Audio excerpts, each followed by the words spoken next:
श्री गणेशाय नमः। श्री सरस्वत्यै नमः। श्री गुरुभ्यो नमः।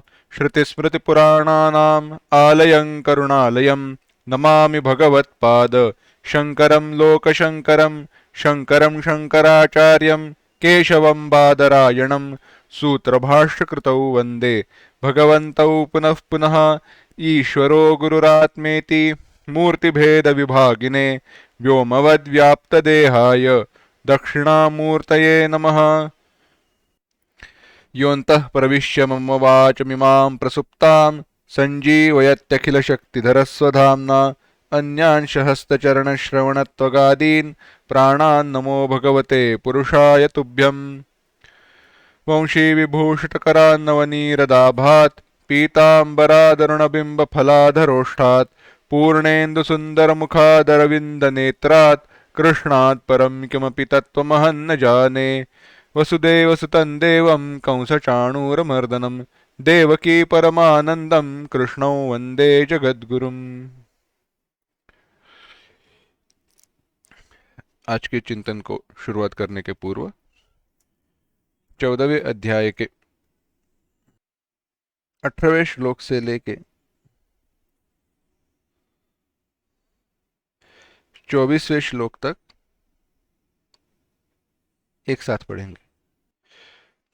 ऊर्ध्वं गच्छन्ति सत्त्वस्थाः मध्ये तिष्ठन्ति राजसाः जघन्यगुणवृत्तिस्थाः अधो गच्छन्ति तामसाः। नान्यं गुणेभ्यः कर्तारं यदा द्रष्टानुपश्यति गुणेभ्यश्च परं वेत्ति मद्भावं सोऽधिगच्छति। गुणानेतानतीत्यत्रीन् देही देहसमुद्भवान् जन्म मृत्युजरा दुःखैः विमुक्तोऽमृतमश्नुते। अर्जुन उवाच कैर्लिङ्गैस्त्रीन् गुणानेतान् अतीतो भवति प्रभो किमाचारः कथञ्चैतान् त्रीन् गुणानतिवर्तते। प्रकाशञ्च प्रवृत्तिञ्च मोहमेव च पाण्डव न द्वेष्टि सम्प्रवृत्तानि न निवृत्तानि काङ्क्षति। उदासीनवदासीनः गुणैर्यो न विचाल्यते गुणा वर्तन्त इत्येव योऽवतिष्ठति नेङ्गते। समदुःखसुखस्वस्थः समलोष्टाश्मकाञ्चनः तुल्यप्रिया प्रियो धीरः तुल्यनिन्दात्मसंस्तुतिः।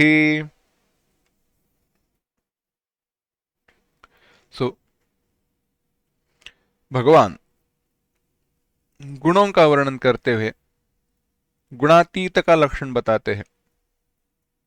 यह सब सुनकर अर्जुन के मन में प्रश्न उत्पन्न होता है। प्रश्न बीजम उपलभ्य। प्रश्न मन में उत्पन्न होता है कि यह कैसे गुणातीत हो जाता है। जो जीवन मुक्त है गुणों के परे जाता है। अगर हर कोई सामान्य मनुष्य है, जीव है, गुणों से नित्यबद्ध हुए, क्योंकि गुणों के द्वारा उसकी उत्पत्ति है। उदाहरण के दृष्टि से, दृष्टांत के दृष्टि से देखना है तो क्या मिट्टी का घट मिट्टी से कभी अलग हो सकता है? नहीं हो सकता, क्योंकि मिट्टी उसका उपादान कारण है और उपादान कारण कार्य से कभी भी भिन्न अलग विलग हो नहीं सकता। अगर यह नियम है, सिद्धांत है, तो यह व्यक्ति कैसे गुणों के परे जाता है? और जो गुणों के परे गया है उसके लक्षण क्या है? कौन से मार्गों से यह गुणों के परे जाता है? उसका आचरण कैसे रहता है? इसके बारे में ऐसे प्रश्न को उपस्थित करने पर, ऐसे प्रश्न के पूछे जाने पर भगवान ने उत्तर दिया, अर्जुन, यह जो है, यह जो गुणातीत है, यह जो जीवन मुक्त है, मुख्य लक्षण क्या है? संप्रवृत्तानि न द्वेष्टि निवृत्तानि न कांक्षति। बड़ा ही सुंदर वर्णन किया। हमने यह देखा है, परंतु मैं फिर से एक बार बता देता हूं। अगर चाहिए तो यह जीवन का एक ध्येय वाक्य बना देना, जीवन में नित्य ध्यान में रखना। न द्वेष्टि संप्रवृत्तानि न निवृत्तानि कांक्षति, इसके संदर्भ में यह वाक्य है। मूल वाक्य अंग्रेजी में है, वही बता देता हूं, फिर से हिंदी में बता देता हूं। वाक्य है, no doubt, no doubt antiques are priceless, but happiness that they bring lasts only for a moment that we get them. कई वस्तुओं का अत्यंत मूल्यवान होती है, वस्तुएं, कई सारी वस्तुएं अत्यंत मूल्यवान है, मानते हैं अत्यंत मूल्यवान है, उनका मूल्य बहुत है, यह बात सत्य है, परंतु उनके द्वारा प्राप्त होने वाला सुख या आनंद वह केवल उनके प्राप्ति का जो क्षण है वही तक सीमित रहता है। एक क्षण के लिए वह जो प्राप्ति का क्षण है, तभी जो सुख है, आनंद है, वह है। बाद में सुख की प्राप्ति समाप्त हो जाती है। क्यों? क्योंकि उसको संभालने का बोझा जो आ जाता है। अगर यह बात ध्यान में रखे तो दोनों है, जो वस्तुएं कर्तव्य के कारण प्राप्त हुई है उनके द्वारा दुख भी प्राप्त होने वाला है, जानकर उनका द्वेष नहीं करना चाहिए, और जो प्राप्त नहीं है उनके प्राप्ति की इच्छा करके राग भी जताना नहीं चाहिए। राग द्वेष के परे जाना है।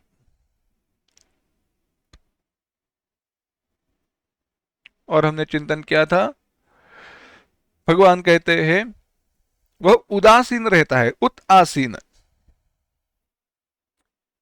Be above all, above all सबके ऊपर रहना है ऐसे नहीं है,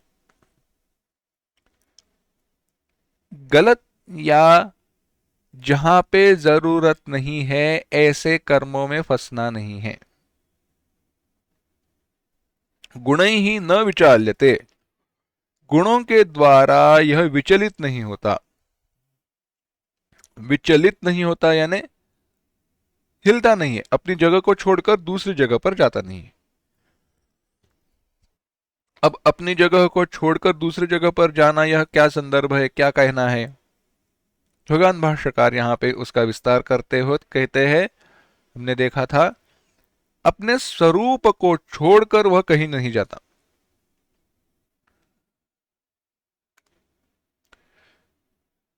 मुक्तिर्हित्वान्यथा रूपम स्वरूपेण व्यवस्थितिः, मुक्तिर्हित्वान्यथा रूपम स्वरूपेण व्यवस्थितिः। मोक्ष, मुक्ति क्या है? भागवत कहता है मुक्ति ही हित्वा अन्यथा रूपम, अन्यथा रूपम हित्वा, जो मेरा रूप नहीं है, जो मेरा स्वरूप नहीं है, उसको हित्वा, उसको छोड़कर, स्वरूपेण व्यवस्थिति, अपने स्वरूप में स्थित हो जाना, स्वरूप में स्थित रहना। इसी को दोहराते हुए पंचदशीकार कहते हैं, अपने स्वरूप को छोड़ना बंध प्रोक्तः, अपने स्वरूप को छोड़कर रहना बंध कहा गया है, स्वरूप में स्थित रहना मुक्ति को कहा गया है। तो क्या हम अपने स्वरूप को छोड़कर रहते हैं? हाँ, रहते हैं। अपने स्वरूप को छोड़कर यानी सगुण रूप में कहा जाए तो ईश्वर, निर्गुण दृष्टि से ब्रह्म हम हैं, हमारे हृदय में भगवान बसे हुए हैं, परंतु हम ढूंढने चले जाते हैं जगह जगह। सुख का सागर हमारे हृदय में बसा हुआ है, परंतु सुख ढूंढते हैं हम विषयों में, यानी अपना छोड़कर दूसरों के पीछे चले जाते हैं। बड़ा सुंदर एक पंजाबी भजन है, काहेरे बन ढूंढ न जाई, सर्व अलेपा सदा एक रस, तो ही संग समाई। काहेरे बन ढूंढ न जाई, काहेरे बन ढूंढ न जाई, वन में ढूंढने क्यों जा रहे हो? जो सर्व अलेपा, जो सर्व अलिप्त है, असंग है, सदा एक रस ब्रह्म तत्व जो है, तो ही संग समाई, वह तुझ में ही समाया हुआ है, बाहर ढूंढने की आवश्यकता नहीं है। परंतु हम तो ब्रह्म ढूंढने नहीं जा रहे, हम सुख ढूंढने जा रहे हैं। बात वही है। कैसे है? हम कहेंगे नहीं मुझे ब्रह्म चाहिए, परंतु जो हम चाहते हैं वह ब्रह्म के अलावा दूसरा कुछ हो नहीं सकता। कैसे? देखो, आपको जीवन में क्या चाहिए? आप कहोगे पैसा, घर, अच्छी नौकरी, मकान, परिवार वाले, कई सारी बातें आ सकती हैं। कोई बात नहीं।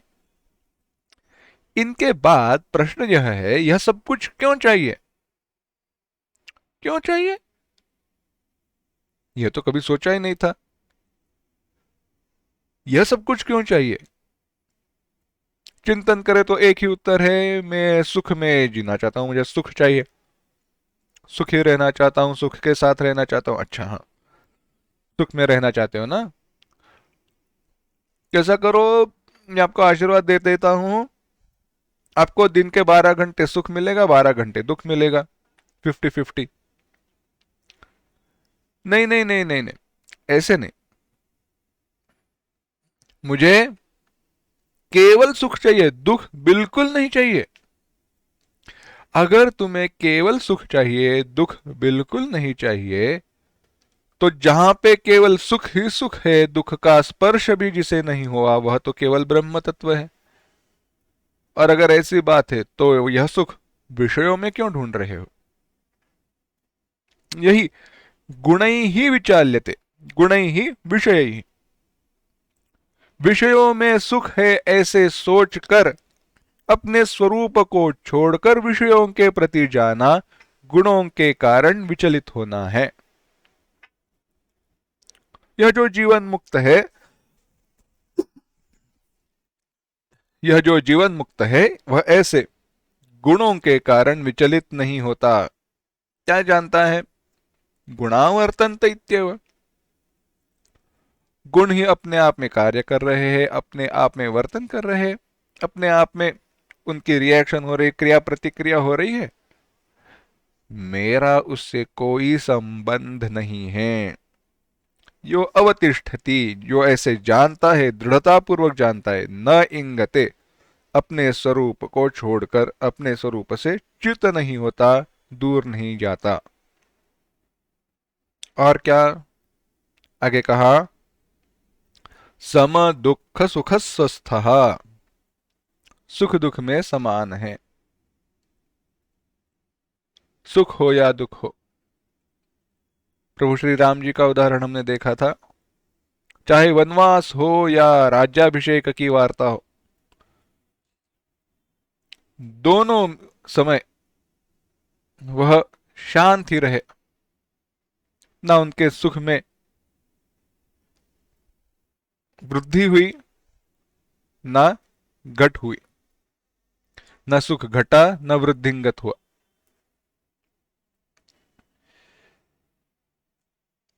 क्यों ऐसे होता है? क्यों ऐसे होता है? कभी सोचा है? महात्मा जो रहते हैं, या ईश्वरीय अवतार तो छोड़ दो, महात्मा ही ले लो, ऐसी सुख सुख उत्पादन करने वाली, सुख उत्पन्न करने वाली अच्छी बात सुनकर वह कभी सुखी नहीं होते, और दर्द, दुख, हार, शस्त्राघात जैसा दुख होने पर भी दुखी नहीं होते। ऐसे क्यों है? बड़ा सुंदर दृष्टांत है। कैसे है? देखो, बारिश का मौसम आता है, बारिश का मौसम आता है, बहुत बारिश होती है, बरसात होती है, तो होता क्या है? नदी को क्या आता है? बाढ़ आ जाता है। ना बाढ़ आकर नदियां, झरने उमड़ घुमड़ कर बहने लगते हैं, बढ़ जाते हैं उनकी उनका जो पानी बढ़ जाता है और पात्र को छोड़कर बाहर चला आता है, गांव में वगैरह पहुंच जाता है। बारिश का मौसम चला जाता है, कड़ा मुलायम सब, ठंडी का मौसम चला जाता है और बाद में वह सूख जाते हैं, है ना। गर्मी के मौसम में नदी को पानी ही नहीं है, बहुत थोड़ा पानी है, झरना सूख गया है, यानी उसमें, किसमें, नदी में पानी बढ़ जाता है, कम हो जाता है। बरसात आने पर, बरसात के मौसम में, बारिश में पानी बढ़ जाता है, गर्मी के मौसम में पानी सूख कर कम हो जाता है, चला जाता है। परंतु ऐसे पानी का बढ़ना, कम होना क्या समंदर के बारे में हमने देखा है? बरसात आने पर समंदर इतना बढ़ गया, फूल गया है, बहकर बाहर आ रहा है? नहीं। या किसमें, अपना गर्मी के मौसम में एकदम छोटा हो गया है और कहीं पर पानी ही दिखाई नहीं दे रहा? ऐसे नहीं होता। इसका तात्पर्य क्या है? इसका तात्पर्य यह है, वह जल का सागर है, आगर है। पानी का मूल स्रोत वहां पे है। नदियों में पानी कहां से आया? नदियों में पानी तो सागर से ही आया है ना, समंदर से ही आया है। समंदर के पानी की वाफ हो गई और बाद में उसके बादल बन गए, बादलों से बारिश हुई, बारिशों के कारण नदियां बहने लगी, नदियों का पानी बहकर समंदर में चला गया। तो जो सागर आनंद का मूल स्रोत है, सुख का मूल स्रोत है, उसमें सुख के विषयों के कारण, सुख देने वाले विषय के कारण, कल्पित सुख की और दुख की कौन सा परिणाम हो सकता है? कोई नहीं होता। जैसे बारिश का या गर्मी के मौसम का परिणाम समंदर पर दिखाई नहीं देता, उसी प्रकार से सुख और दुख का परिणाम सुख स्वरूप आत्मा पर दिखाई ही नहीं देता। और इस ऐसे आत्मस्वरूप में जो स्थित है, वह सुख दुख दोनों में समान रहता है।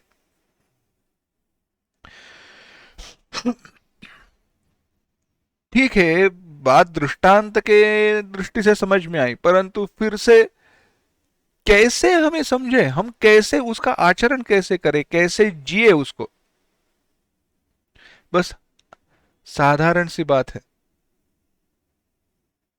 जो भी कोई अनुभव है उसको अनुभव के दृष्टि से देखो, क्योंकि सुख दुख हमारे मन की कल्पनाएं हैं। सुख दुख वास्तविक सत्य नहीं। अरे, ऐसे कैसे कह सकते हो?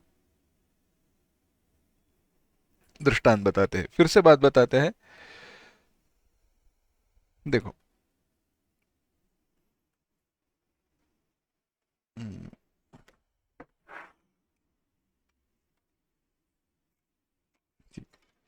मेरे हाथों में ये क्या है?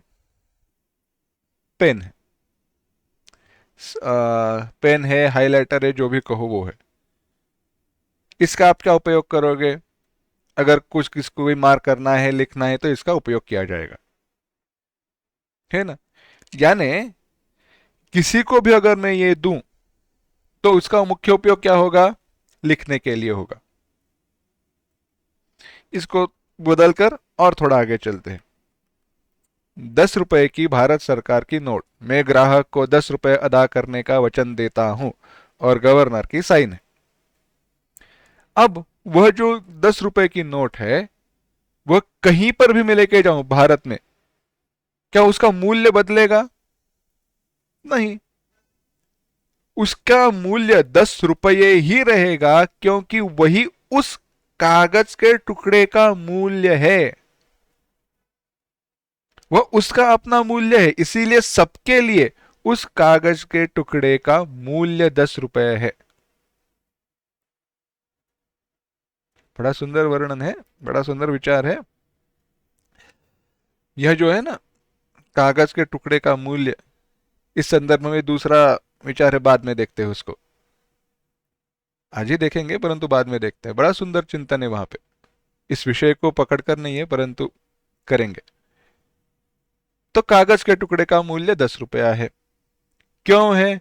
क्योंकि गवर्नर के हस्ताक्षर है, भारत सरकार की उसके ऊपर राजमुद्रा है, और लिखा हुआ है मैं ग्राहक को 10 रुपए अदा करने का वचन देता हूं इत्यादि। परंतु दूसरी जगह पर मीठी कोई वस्तु है, मिठाई है, क्या मिठाई सबको सुख देगी? पहली बात तो सबको सुख नहीं देगी। किसको पसंद है उसे सुख देगी, नहीं पसंद है उसको नहीं देगी। अच्छा, और जिनको पसंद है उनमें भी, मिठाई जिनको पसंद है, जिनको डायबिटीज नहीं है, जो मीठा मीठा खा सकते हैं, उनमें भी सबको समान सुख नहीं देगी। किसी ने अभी अभी खाना खाया हो तो कहेगा अरे पहले दे देते तो और खा लेते, अभी तो पेट बहुत भर गया, अभी तो थोड़ा ही खा सकते और नहीं खा सकते इत्यादि। अगर ऐसी बात है, सबके लिए समान सुख नहीं मिल रहा, सबके लिए सुख नहीं मिल दिया जा रहा, तो क्या सुख उस मिठाई या वस्तु का गुणधर्म हो सकता है? नहीं हो सकता। जैसे 10 रुपए की नोट जो है उसका मूल्य 10 रुपया है क्योंकि वह उसका अपना है, उसी प्रकार से कोई वस्तु का सुख अपना गुणधर्म रहता तो वह सबको समान सुख देता, वह वस्तु सबको समान सुख देती, सबके लिए समान सुख का अनुभव आता, परंतु व्यवहार में ऐसे दिखाई नहीं देता होते हुए, व्यवहार में ऐसे होते हुए दिखाई नहीं देता। तात्पर्य क्या है? वस्तु समान सुख नहीं देती, यानी सुख वस्तु का गुणधर्म नहीं है, वह मेरे ऊपर, अनुभव करने वाले के ऊपर निर्भर करता है। अगर अनुभव करने वाले के ऊपर वस्तु सुखात्मक दिखे या दुखात्मक दिखे, दुख का अनुभव हो, सुख का अनुभव हो, अगर यह निर्भर करता है तो कैसे? तो कहा सुखानुशायी राग और द्वेष विषयाणाम आनुकूल्ये सुखी दुखी विपर्यये सुखम दुखम च तद्धर्म सदानंदस्य नात्मनः। विषयाणाम आनुकूल्ये, जब जो विषय है वह मेरे लिए अनुकूल हो, मुझे जैसे चाहिए वैसा हो, तो क्या होगा? सुख का अनुभव होगा। और प्रातिकूल्य, प्रतिकूल हो, मुझे चाहिए वैसा न हो, तो दुख का अनुभव रहेगा। यही है सुख और दुख। तो अनुभव मेरे लिए अनुकूल है तो मैं कहता हूं मैं सुखी हूं, मेरे लिए प्रतिकूल है मैं तो कहता हूं मैं दुखी हूं। भगवान कहते हैं यहां पर अनुभव के प्रति अनुकूल या प्रतिकूल बुद्धि नहीं होनी चाहिए। आते हैं थोड़ा विषय को छोड़कर, बड़ा सुंदर चिंतन है। संत ज्ञानेश्वर जी महाराज का बड़ा सुंदर अभंग है। कहते हैं पाहे पा ध्वजेचे चिरगुट राया जतन करिता कष्ट, ऐसा मी एक प्रतीत परितुझा मुद्रांकित, परितु आपुल्या सत्ता मज करावे सरता। अगला विषय भिन्न है। कहते पाहे पा ध्वजेचे चिरगुट राया जतन करिता कष्ट, परितुझा मुद्रांकित। इस देह को मूल्य क्यों प्राप्त हुआ है?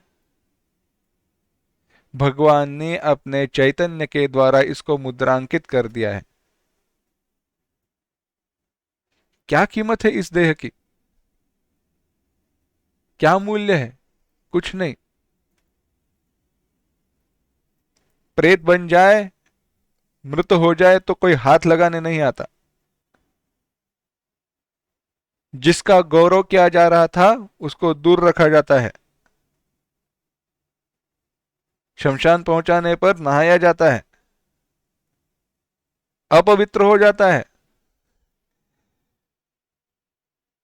अरे गंगा जल जैसे शुद्ध वस्तु को भी, शुद्ध जल को भी मूत्र के द्वारा अपवित्र बनाने वाला यह शरीर है, इतना अपवित्र यह शरीर है। कठिन बात है, समझने के लिए बड़ा कठिन है, मानना बड़ा कठिन है। परंतु ऐसा शरीर अगर अपवित्र है, इसका इतना मूल्य महत्व क्यों? भगवान ने अपनी परछाई यहाँ पे बिठाई दी है, भगवान यहाँ पे बैठे हैं ना, इसलिए इसका इतना मूल्य है। परंतु उस मूल्य के कारण को हम छोड़ देते हैं। भगवान तुम्हारे कारण इस शरीर को मूल्य प्राप्त हुआ है, परितुझा मुद्रांकित। अरे मेरा क्या गौरव, लोग सराहना करेंगे, कौतुक करेंगे, कितने बड़े साधक हो, महात्मा हो, संत हो। क्यों हो? भगवान तुम्हारे कारण है, परितुझा मुद्रांकित। इस मूल्य का कारण भगवान है। अगर यह जान जाए यानी केवल शब्दों के द्वारा नहीं, अनुभव के साथ सचमुच में अगर यह हम मान ले, तो जीवन में जरूर परिवर्तन होना शुरू हो जाएगा।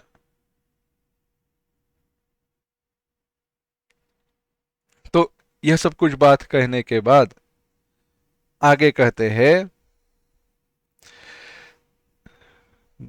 25वां श्लोक, मानापमानयोस्तुल्यः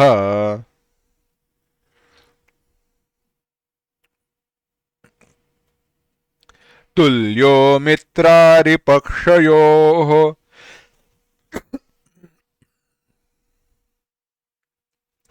सर्वारंभ परित्यागी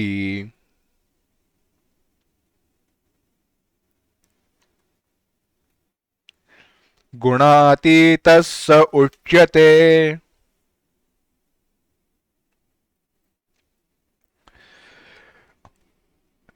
मानापमानयोस्तुल्यः तुल्यो मित्रारिपक्षयोः सर्वारंभ परित्यागी गुणातीतः स उच्यते। कहते हैं यह जो मानापमानयोः तुल्यः, मान और अपमान दोनों में तुल्य है, समान है। मित्रारिपक्षयोः तुल्यः, मित्र अरि, मित्र मित्र अरि शत्रु, पक्षयोः दोनों के लिए, दोनों के पक्ष में, तुल्य सम रहता है। सर्वारंभ परित्यागी, जो सारे आरंभ है, जो सारे कर्म है, कर्मों का आरंभ है, उनका सर्वारंभ परित्यागी, त्याग करने वाला, गुणातीत उच्यते, गुणातीत कहा जाता है। विस्तार देखते हैं। संक्षेप में हमने देखा था, इसका भी विस्तार करते हैं। जो मान और अपमान में समान अर्थात निर्विकार रहता है।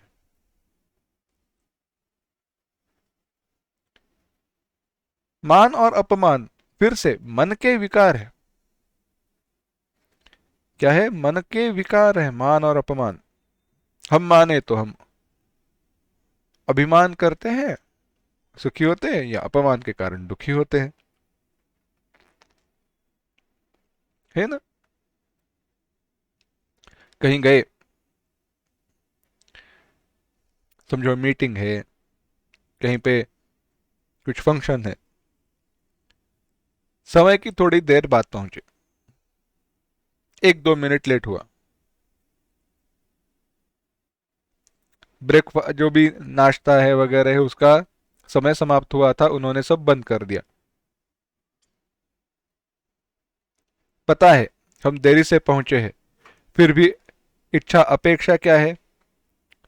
चाय तो पूछ लेते, चाय भी पूछी नहीं। अपमान, घोर अपमान। चाय भी चाय तक नहीं पूछी, पूछा ही नहीं, अपमान हुआ। और गए, मुझे पूछा अच्छा कैसे हुआ, ट्रैफिक वगैरह था क्या? आकर अंदर लेकर जाकर बिठाया, खाना, आपको ब्रेकफास्ट दिया। हाँ, ये अच्छे लोग हैं, मेरे महत्व को जानते हैं। मान, यही है, यही सारे विकार है हमारे मन में, कहेंगे नहीं हम, परंतु अपेक्षा रहती है कि हमारे साथ लोगों का इस प्रकार से व्यवहार हो। उस व्यवहार को शायद हम मान अपमान कहेंगे नहीं, जिस प्रकार से मान अपमान इनकी हम व्याख्या करते हैं वैसा व्यवहार अपेक्षित होगा नहीं, परंतु यही रहता है। मान और अपमान, दूसरा क्या है? जैसे हम चाहे वैसा लोगों का व्यवहार हो, यही मान की अपेक्षा है। और जैसे हम चाहते नहीं है वैसा व्यवहार न हो, अपमान की अनिच्छा है, अपमान नहीं चाहिए। ऐसा विकार, ऐसी इच्छा है जिसके मन में नहीं रहती है। मानापमानयो हो तुल्य, कैसे भी व्यवहार होने दो, निर्विकार रहता है। परवैल, बड़े संत महात्मा थे, दक्षिण में हुए, उनको परवैल कहते थे। परवैल, नो टेंशन, कोई परवाह नहीं है, और रहने दो, बड़ी मौज में अपने मस्ती में रहा करते थे। उनके बारे में कथा कही जाती है।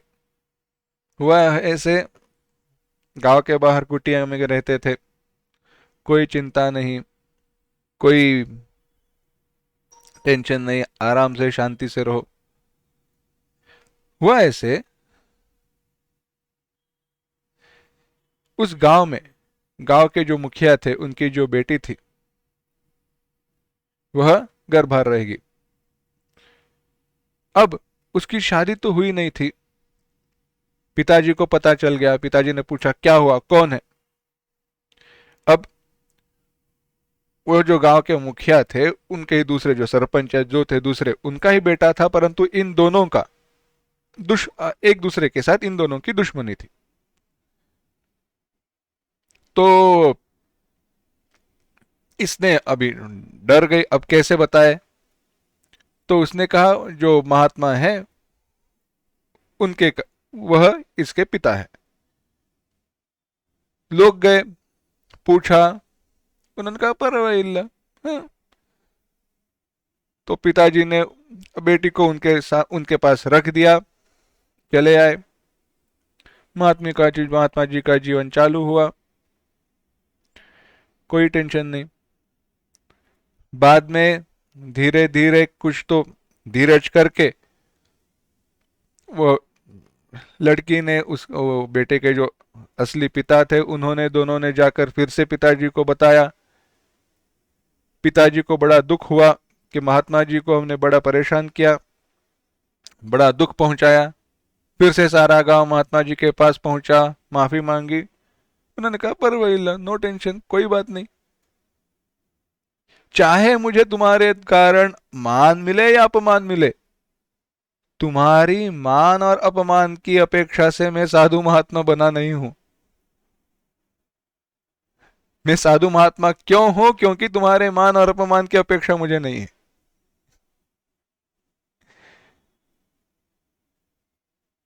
बड़ी विचित्र बात है। बदल गया इंसान, अब आजकल जमाना बदल गया है। महात्मा की पहचान उनको कितना मान मिलता है उसके द्वारा होती है। कैसे है, कुछ व्यवहार में कहीं पर वह व्यवहार जो आचरण में महत्वपूर्ण रहता है, परंतु कहीं कहीं,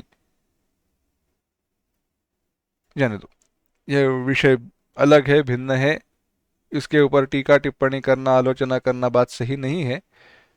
परंतु कैसे है, कर्मठता, केवल पाखंड नहीं होना चाहिए उस कर्म में, सामान्य सा व्यवहार हो, परंतु उसमें पाखंड न हो, जानबूझकर अपना मूल्य, अपने आप को बड़ा जताने के लिए वैसा व्यवहार न हो, नैसर्गिक स्वभावतः वह व्यवहार होना चाहिए। अस्तु, तो मानापमानयोः तुल्यः, तुल्यो मित्रारि पक्षयोः, तथा मित्र और शत्रु पक्ष के लिए तुल्य है। अच्छा, कैसे? यद्यपि कोई कोई पुरुष, कुछ लोग होते हैं जो अपने विचार से तो उदासीन होते, विचार से तो, परंतु दूसरों के लिए वह शत्रु पक्ष वाले या मित्र पक्ष वाले होते हैं, परंतु अपने आप से जो किसी का भी पक्ष नहीं लेते वह उदासीन है।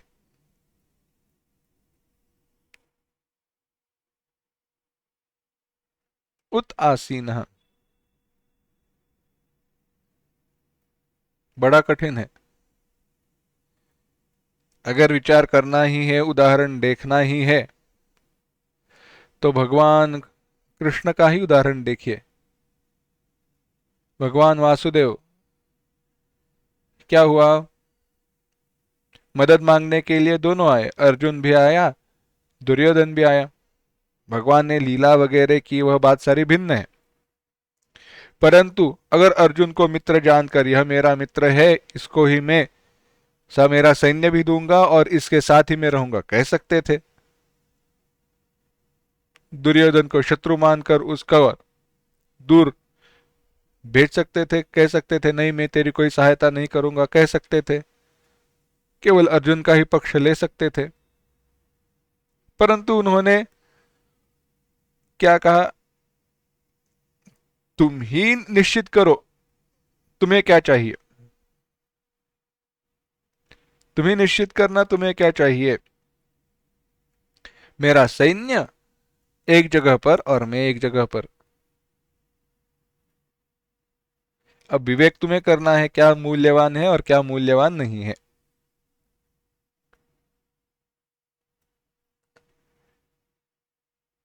देखो, भगवान की लीला बड़ी अपार है। किसी किसी के मन में प्रश्न उत्पन्न होता है, अगर दुर्योधन भगवान कृष्ण की मांग करता और अर्जुन को सैन्य दे देता तो क्या हो जाता? कोई बात नहीं, और दुर्योधन को गीता सुनाई जाती और दुर्योधन का मन बदल जाता, बाकी कुछ नहीं। भगवान की लीला अपार है, कोई चिंता नहीं करनी चाहिए। भगवान किसी को भी ज्ञान दे सकते हैं, सिखा सकते हैं। अरे जहां भगवान है वहां पे अधर्म कैसे हो? अब जब भगवान दुर्योधन के पास चले जाएंगे, दुर्योधन ने भगवान को कहा भगवान तुम मेरे घर आ जाओ, तुम मेरे साथ रहो, तो वहां पे अधर्म कैसे रह सकता है? नहीं रह सकता। अधर्म चला गया भगवान को। चलो भक्ति की दृष्टि से देखते हैं, थोड़ा विचार करते हैं। अगर हम कहे भगवान को भगवान तुम आ जाओ, सुख वगैरह भेजने की आवश्यकता नहीं है, तो सुख क्या पीछे रहेगा? क्या धर्म पीछे रहेगा? नहीं रह सकता। धर्म और सुख पहले आएंगे और भगवान के लिए रास्ता बनाएंगे। तुल्यो मित्रारि पक्षयो हो, मित्र और अरि दोनों के लिए समान है, तुल्य है। आगे कहा सर्वारंभ परित्यागी, आरंभ, यस्य सर्वे समारंभा। देखा ना हमने, आरंभ, आरंभ यानी कर्म। कैसे कर्म? जो दृष्ट अदृष्ट फल देने वाले कर्म है। यानी कैसा? दृष्ट अदृष्ट फल यानी इस जीवन में कुछ फल देने वाले, या जीवन की मृत्यु के बाद यानी स्वर्ग आदि का। और एक बात ध्यान में रखना, जब ऐसे दृष्ट अदृष्ट कर्म फल का विचार आता है ना, तो परीक्षा में मिले मार्क्स, शेयर बाजार में मिले हुए पैसे, मिला हुआ घर, ऐसे सोचना नहीं है। वेदों में दृष्ट अदृष्ट फल का जब विचार किया गया तो क्या कहा गया? पुत्र कामेष्टि यज्ञ इत्यादि का, पुत्र के प्राप्ति से किया गया यज्ञ और उस यज्ञ के परिणाम स्वरूप प्राप्त हुई पुत्र की प्राप्ति, यह एक मूल अपेक्षा है। वैदिक कर्म में जो कहा गया दृष्ट फल, यह ऐसा है, मैंने कर्म किया, क्या क्या, बहुत मेहनत की, अच्छी नौकरी की, और महीने के अंत में मुझे बोनस मिला, यह दृष्ट फल है। क्यों? क्योंकि अभी इसी जीवन में मुझे मिला है, परंतु इस दृष्ट फल से वैदिक कर्म जो भगवान भाष्यकार यहां पे कह रहे हैं उसका कोई संदर्भ नहीं है, संबंध नहीं है। परंतु अब व्यवहार बदल गया है, यज्ञ कर्म नित्य नहीं रहे, अब वह वैकल्पिक हुए। तो इसके लिए जो हमारा व्यावहारिक कर्म है उसके लिए इसका संबंध हम जोड़ सकते हैं, मूलतः अपेक्षा नहीं है। तो आरंभ यानी फल की इच्छा से जो किया जा रहा है कर्म, वह है आरंभ, वह सर्वारंभ परित्यागी। अरे तो घर कैसे चलाएगा? इच्छा का त्याग किया है, कर्म के फल का नहीं। यानी देखो, कर्तव्य के बुद्धि से कर्म करना और फल की इच्छा से कर्म करना बड़ा अलग है। हमने देखा है, कर्तव्य की इच्छा से कर्म जब हम करते हैं तो कर्म के द्वारा प्राप्त जो फल है उसके प्रति न हमारा राग रहता है, न द्वेष रहता है, न अनुकूल बुद्धि रहती है, न प्रतिकूल बुद्धि रहती है, इसीलिए न सुख है न दुख है। परंतु मैं कर्म के फल की इच्छा से कर्म करता हूं, नहीं ऐसे मुझे ये सब कर रहा हूं, मैं शेयर मार्केट में इन्वेस्ट कर रहा हूं, ये सब कर रहा हूं, मुझे 10 लाख रुपए साल में मिलने ही चाहिए, बात खत्म। 9 लाख, 9,90,000 मिले तो भी दुख है। 10,000 कहाँ पे गए? क्या मेरा गलत हुआ? कहाँ पे मैंने गलत शेयर्स खरीदे, या थोड़ा कब और बाद में बेच देता तो और पैसे मिल जाते? कहीं ना कहीं वो दुख हो जाता है। और दूसरा, ज्यादा मिले तो सुख है, परंतु दुख की बात यह है उसके बाद अगले साल कम मिले तो दुख है फिर से। इच्छा के द्वारा किया गया कर्म है ना, परिणाम तो भुगतना ही पड़ेगा। परंतु जब कर्तव्य के बुद्धि से कर्म करते हैं तो होता कैसे है? कर्तव्य है, यह करना है, क्यों? क्योंकि घर चलाना है, संसार चलाना है, जो व्यवहार है वो मुझे अच्छा रखना है, जिसके कारण मेरा परमार्थ सुनिश्चित रहे। मेरे परमार्थ को अगर मुझे अच्छे से चलाना है तो मेरा व्यवहार कहीं तो ठीक होना चाहिए। उस व्यवहार को ठीक करने के लिए मैं कर्म कर रहा हूं, जो फल मिले वह भगवान की इच्छा, कर्म का तो फल मिलना ही है। तो मेरा जो कर्म है, जैसे नौकरी हो, धंधा हो, कोई भी हो, उसका जो निश्चित फल है, पूर्ण कर्तव्यता से जैसे योग्य प्रकार से करना चाहिए उस प्रकार से मैं कर्म तो कर रहा हूं, उस प्रकार से कर्म कर रहा हूं, तो उसका जो फल है, क्या है फल? जो पैसा मुनाफा जो भी मुझे मिलना है वह तो मिलेगा ही, परंतु अब उसके प्रति मेरा राग द्वेष न होने के कारण सुख दुख से मैं विचलित नहीं हो जाऊंगा। यही है सर्वारंभ परित्यागी। यह है गृहस्थ के लिए कही गई बात। भगवान भाष्यकार हरिशंकराचार्य जी है ना, वह हमसे बड़ी अपेक्षा रखते हैं। उनकी अपेक्षा है कि उपरती हो जाने पर, कर्म की विफलता ध्यान में आने पर ऐसा वैराग्य प्राप्त हो जिसके कारण कर्मों का समूल विधिवत त्याग किया जाए। यानी क्या? या तो वानप्रस्थाश्रम में चले जाओ या संन्यासाश्रम का स्वीकार कर दो। भाष्य में वह कहते हैं जो केवल शरीर धारण के लिए आवश्यक कर्म है उनके सिवा बाकी सारे कर्मों का त्याग कर दो। यानी स्नान भिक्षा अटन। स्नान क्यों? शरीर के शुद्धि के लिए, रोग इत्यादि न हो, बीमार न हो जाए। भिक्षा, पोषण होना चाहिए शरीर का, भिक्षा मांग कर जियो। अटन, एक जगह पर बैठकर भी शरीर जीर्ण हो जाएगा, बुढ़ा हो जाएगा, तो घूमना चाहिए, और एक जगह पर बैठ जाए तो उस जगह से, उस गांव से आसक्ति निर्माण होगी, घूमते रहो। स्नान भिक्षा अटन अपेक्षा है।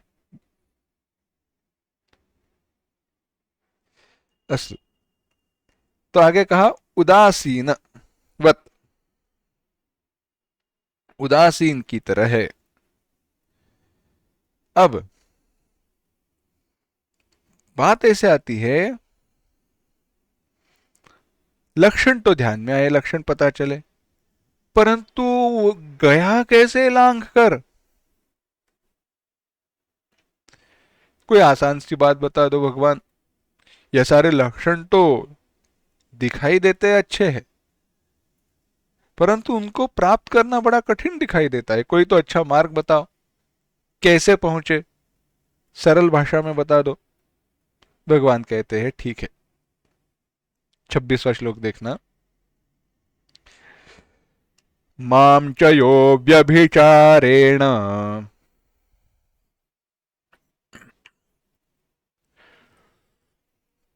भक्ति योगेन सेवते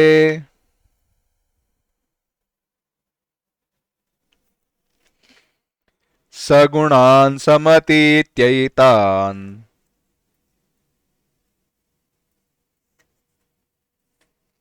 ब्रह्म भूयाय कल्पते।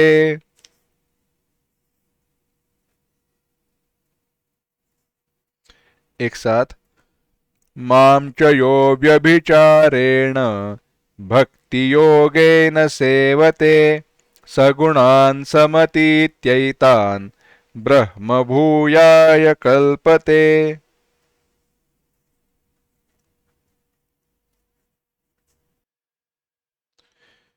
हमने पूर्व एक श्लोक देखा था, पूर्व में मयि चानन्य योगेन भक्तिरव्यभिचारिणी, मयि च अनन्य योगेन अव्यभिचारिणी भक्ति ही। यहाँ पे वही कहा, माम च यो व्यभिचारेण भक्ति योगेन सेवते।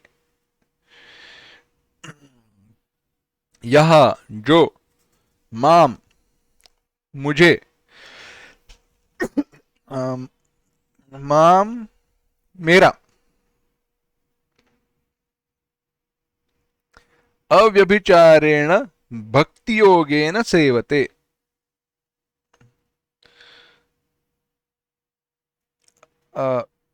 अव्यभिचारेण, अव्यभिचारी, जो कभी भी विचलित, व्यभिचारी, बदलती नहीं है ऐसी, भक्ति योगेन, ऐसे भक्ति योग के द्वारा, सेवते, सेवन करता है, मेरा भजन करता है, मेरी, मुझे प्राप्त कर लेता है। सह, वह, गुणान समतीत्य, एतान गुणान समतीत्य, इन गुणों का अतिक्रमण करके, इन गुणों को लांघ कर, ब्रह्म भूयाय कल्पते, ब्रह्मलोक को पाने के लिए अर्थात मोक्ष को प्राप्त करने के लिए योग्य समझा जाता है, मोक्ष के प्राप्ति के लिए समर्थ हो जाता है। भगवान कह रहे किस मार्ग से? जो सन्यासी हो या कर्मयोगी हो, यह सन्यासी अथवा कर्मयोगी, माम मुझे, भगवान कृष्ण को नहीं, सबके अंतरस हृदय बसव जाने भाव को भाव,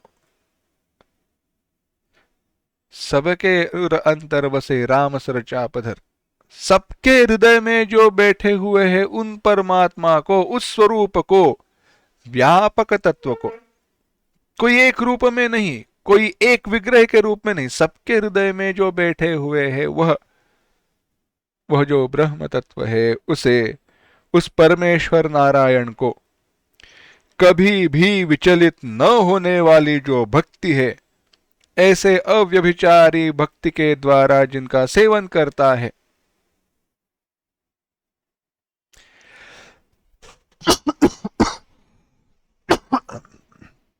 और जो ऐसी भक्ति है वही योग है, ऐसे भक्ति योग के द्वारा ऊपर कहे गए तीनों गुणों का अतिक्रमण करके उन्हें लांघ कर यह व्यक्ति मोक्ष के प्राप्ति के लिए समर्थ हो जाता है। यानी क्या कहा? कोई बात नहीं, भगवान की भक्ति करो, अव्यभिचारी भक्ति करो। अव्यभिचारी भक्ति क्या है?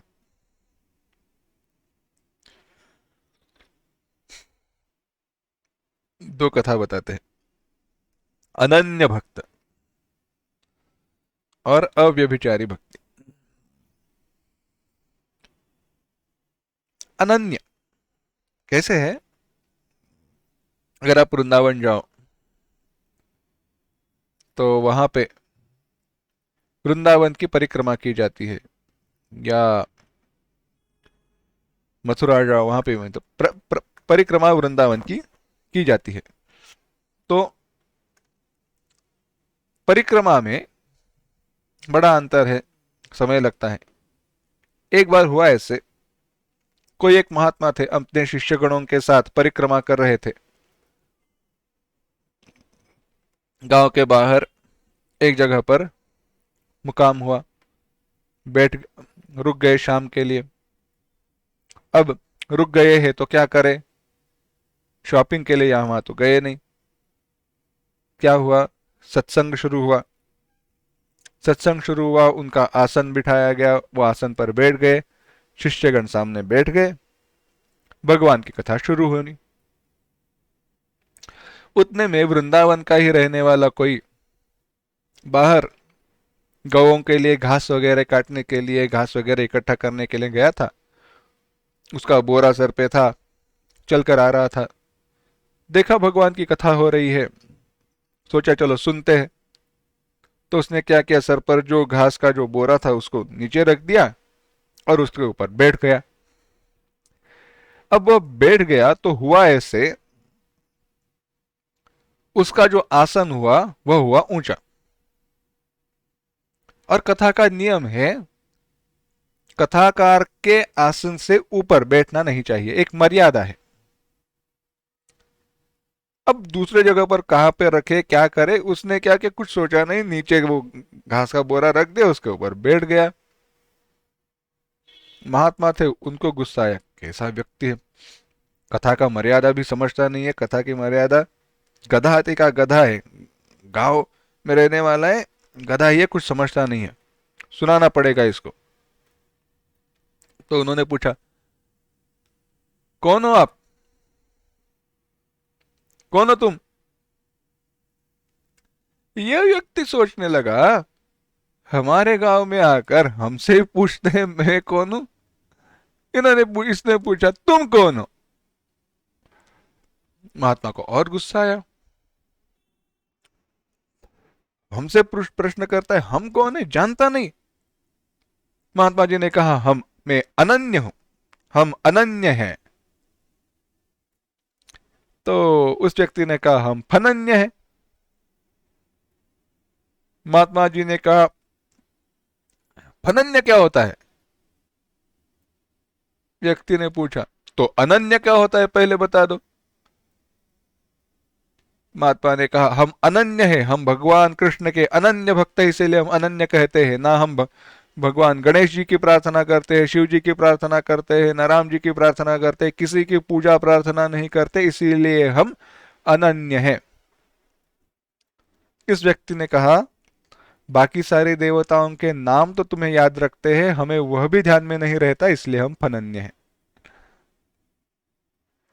महात्मा जी को अपनी भूल समझ में आई, नमस्कार किया, कथा शुरू हुई, दृष्टांत समाप्त हुआ। यह है अव्यभिचारी भक्ति। हाँ, परंतु यह कल्पना के लिए, सिद्धांत के दृष्टि से समझने के लिए अच्छा है। अव्यभिचारी भक्ति क्या है, कैसे समझे, कैसे व्यवहार में कैसे हो। बड़ा सुंदर, बड़ी सुंदर कथा है। एक व्यक्ति था,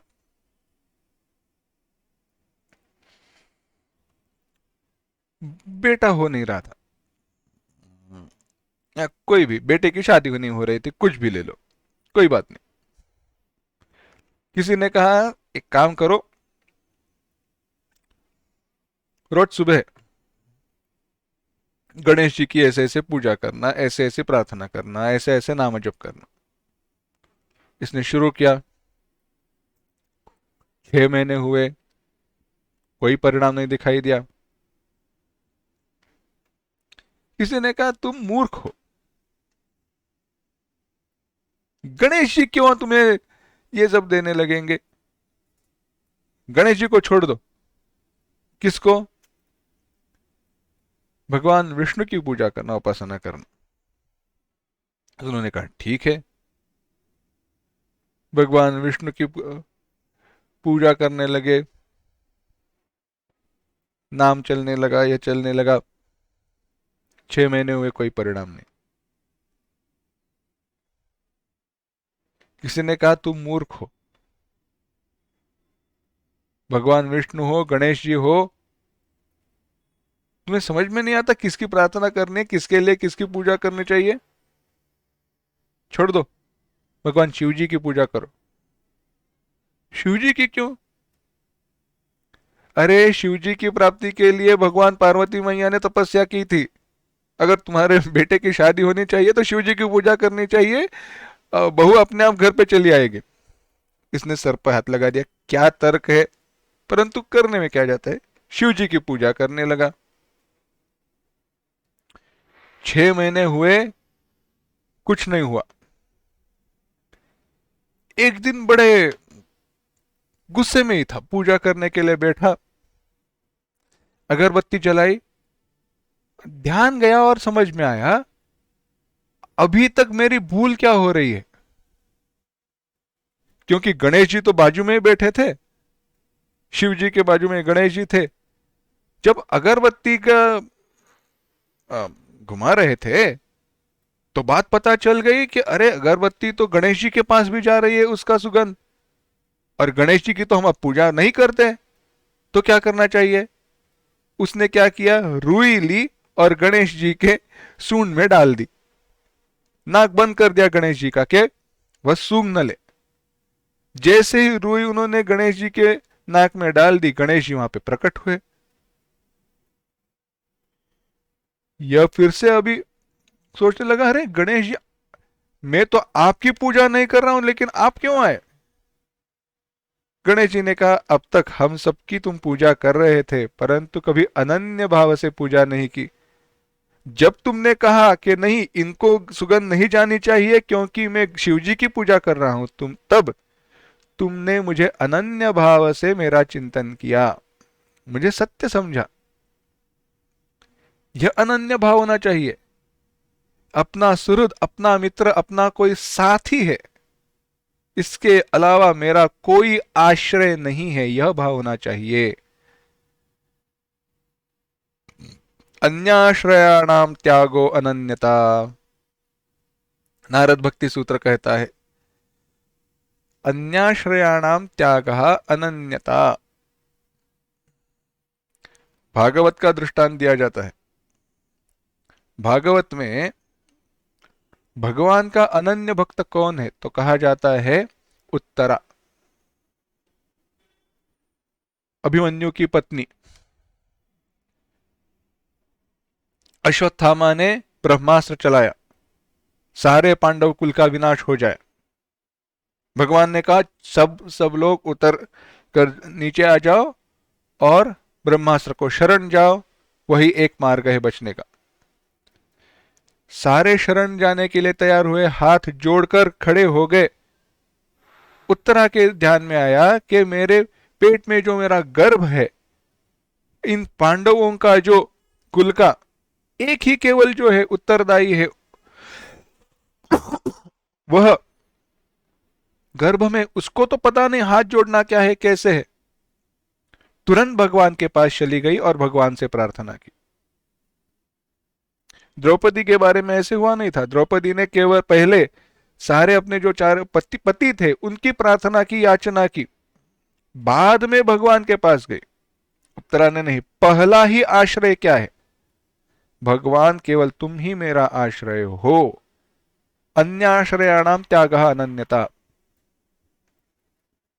अन्य आश्रय, द्रौपदी के मन में क्या आया? द्रौपदी जब वस्त्रहरण चीरहरण की हो रहा था, तब किस किस की प्रार्थना की? अपने पतियों की, भीष्मादिक जो पितामह थे उनकी थी। बाद में जब सारे उपाय सारे मार्ग थक गए तब भगवान के पास चली गई। यह अनन्य आश्रय नहीं है। कहीं तो हमारा अहंकार है, कहीं तो मेरे लोग मेरी सहायता करेंगे, मेरी मदद करेंगे, अपेक्षा है। यह अनन्य आश्रय तो नहीं। अन्य आश्रय, जो सारे अन्य आश्रय, भगवान को छोड़कर सारे अन्य आश्रयों का त्याग कर देना बड़ी कठिन बात है। अहंकार को मसलकर पूरा जब उसका विनाश हो जाएगा ना, तब भी यह अनन्याश्रयत्व आ सकता है। थोड़ा भी अहंकार रह जाए तो कहेंगे मेरा सामर्थ्य है, मैं कर सकता हूं। हाँ, अपना सामर्थ्य है, बात सही है, परंतु वह भगवान का है यह मानकर करो। हनुमान जी अनन्य भक्त क्यों है? सामर्थ्य जो कुछ भी मेरा नहीं, वह सब भगवान का है। जो कुछ भी मेरे द्वारा किया जाता है मैं नहीं कर रहा हूं, भगवान का है।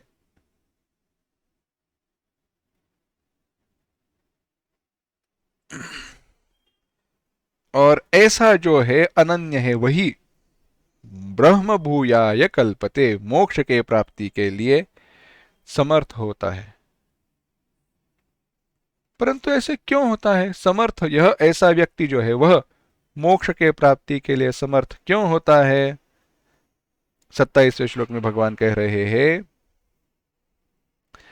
ब्रह्मणो हि प्रतिष्ठाहम्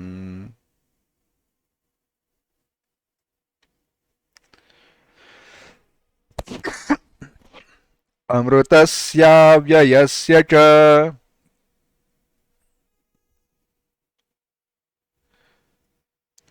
शाश्वतस्य च धर्मस्य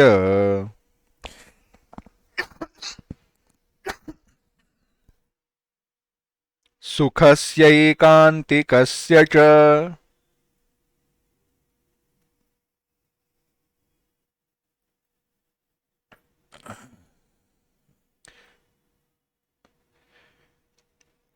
एक साथ, ब्रह्मणो हि प्रतिष्ठाहम् अमृतस्याव्ययस्य च शाश्वतस्य च धर्मस्य सुखस्यैकान्तिकस्य च। ही, क्योंकि अहम ब्रह्मणः प्रतिष्ठा, ब्रह्मणः ब्रह्म परमात्मा की मैं प्रतिष्ठा हूं। प्रतिष्ठा हूं, जिसमें प्रतिष्ठित हो वह प्रतिष्ठा है। मैं ब्रह्म की प्रतिष्ठा हूं। यह ब्रह्म कैसा है? कैसा है यह ब्रह्म?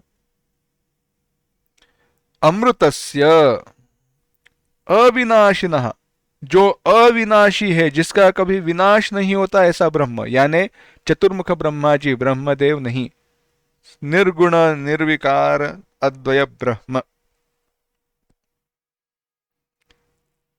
शाश्वत अव्ययस्य च अविकारी, जिसका कोई विकार नहीं है, जो कभी विकारी नहीं होता, शाश्वतस्य, जो नित्य है, धर्मस्य, अब यह रिलीजन इस अर्थ में धर्म नहीं है, धर्म यानी ज्ञान योग धर्म प्राप्यस्य, ज्ञान योग रूप धर्म द्वारा प्राप्त होने वाला जो है वह सुखस्य, सुख आनंद स्वरूपस्य, जो आनंद स्वरूप है, जो सुख स्वरूप है, ऐकांतिकस्य च अव्यभिचारिणः, जो एक में अंत हो, एकांते सुखमास्यताम्,